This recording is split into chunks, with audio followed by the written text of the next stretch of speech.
আজকে আমি সম্পূর্ণ নিরামিষ পদ্ধতিতে এঁচোড়ের রেসিপি তৈরি করব। এই স্বাদ মাছ মাংসের স্বাদকেও হার মানায়। তো চলুন দেখে নেওয়া যাক। প্রথমে এখানে আমি এঁচোড় কেটে নিয়েছি, এমন ছোট ছোট টুকরো করে এঁচোড় কেটে নিয়েছি। এবার এঁচোড়টাকে জলের মধ্যে সেদ্ধ করে নেব। এর জন্য প্রথমে কড়াইয়ের মধ্যে এঁচোড় দিয়ে দিচ্ছি আর দিয়ে দেব জল।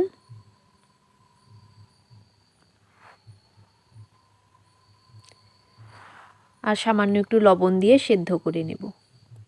এঁচোড়গুলো যখন কেটেছি তখন জলের মধ্যে হলুদ গুলে সেই জলের মধ্যে রেখেছি, তার জন্য দেখুন এঁচোড়ের কালারটা সুন্দর এসেছে। এবার সামান্য একটু লবণ দিয়ে দিচ্ছি। এবার ঢাকা দিয়ে এঁচোড়টাকে একটু ভালো করে সেদ্ধ করে নেব। 15 মিনিট সময় নিয়ে এঁচোড়গুলোকে সেদ্ধ করে নিয়েছি।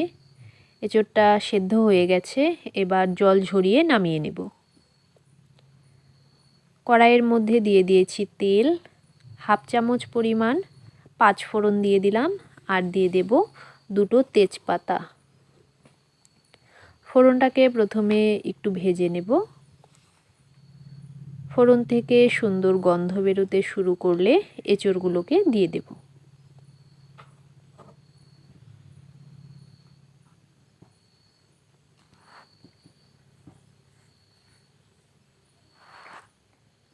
প্রথমে 4 থেকে 5 মিনিট সময় নিয়ে এভাবে এঁচোড়টাকে ভেজে নিতে হবে।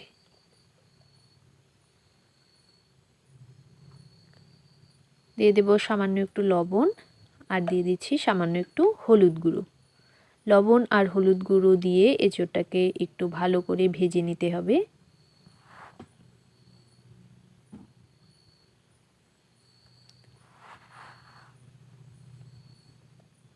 পাঁচ মিনিট সময় নিয়ে এঁচোড়টাকে এভাবে ভেজে নিয়েছি। এবার এটাকে নামিয়ে নেব।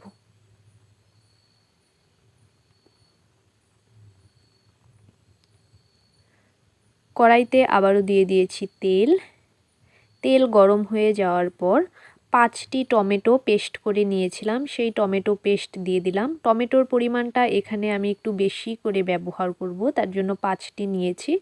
আর দিয়ে দিচ্ছি 1 চামচ পরিমাণ কাঁচা লঙ্কা বাটা। এখানে 7টি কাঁচা লঙ্কা রয়েছে। আর দিয়ে দিচ্ছি 1 চামচ পরিমাণ আদা বাটা।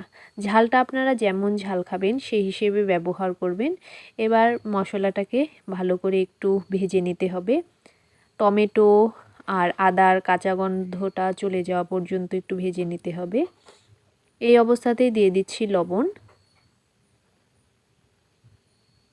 এবার ভালো করে একটু ভেজে নিতে হবে।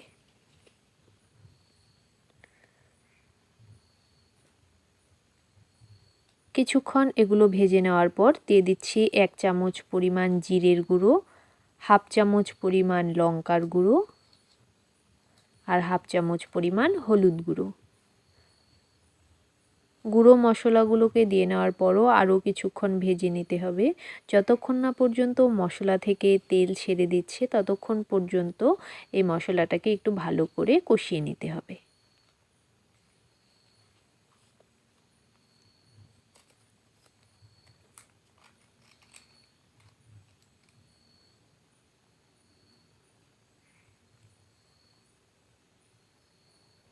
মশলাটা ভাজা হয়ে গেছে, দেখুন তেল ছেড়ে দিয়েছে। এবার ভেজে রাখা এঁচোড়গুলোকে দিয়ে দেব। এঁচোড়গুলোকে দিয়ে মশলার সঙ্গে একটু ভালো করে মিশিয়ে নিতে হবে। এঁচোড়গুলো দিয়ে নেওয়ার পরও আরও 3 থেকে 4 মিনিট এভাবে ভেজে নিতে হবে। এভাবে তৈরি করে খেয়ে দেখবেন, নিরামিষ দিনে আপনারা তৈরি করে খেয়ে দেখতে পারেন, খুবই ভালো লাগে।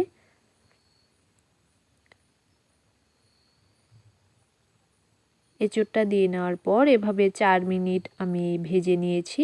এবার দিয়ে দেব ঝোল।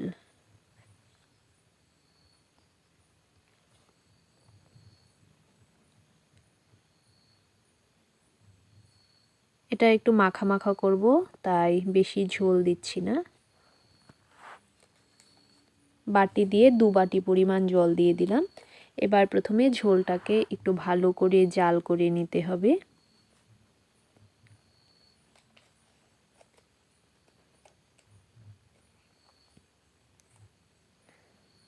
ঝোলটা বেশ ভালোভাবে জাল হয়ে গেছে, এঁচড়গুলো বেশ ভালোভাবে সেদ্ধ হয়ে গিয়েছে। এটা রেডি হয়ে গেছে। এবার গরম মশলা দিয়ে মিশিয়ে নামিয়ে নেব।